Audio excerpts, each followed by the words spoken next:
right place. I will teach you how to make neat and ingenious items using basic craft supplies like paper, scissors, and glue.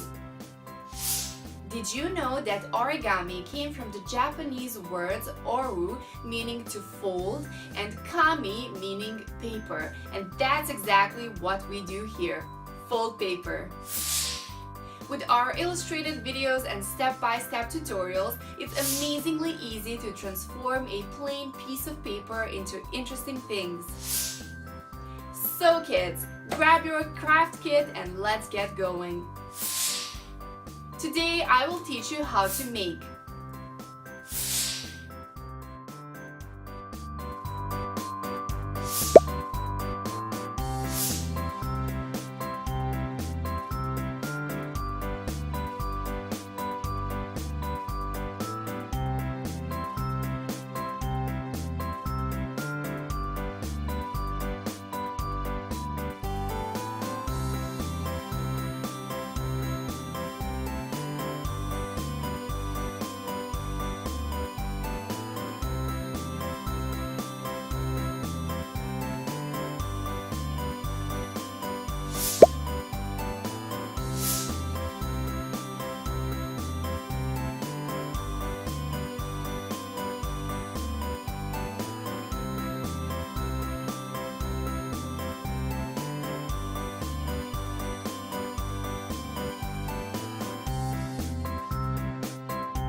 Wow, isn't this adorable and cute?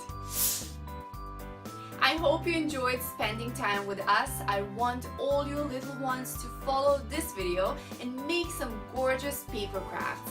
Stay tuned with us and do not forget to subscribe to our channel and like our video. Bye bye.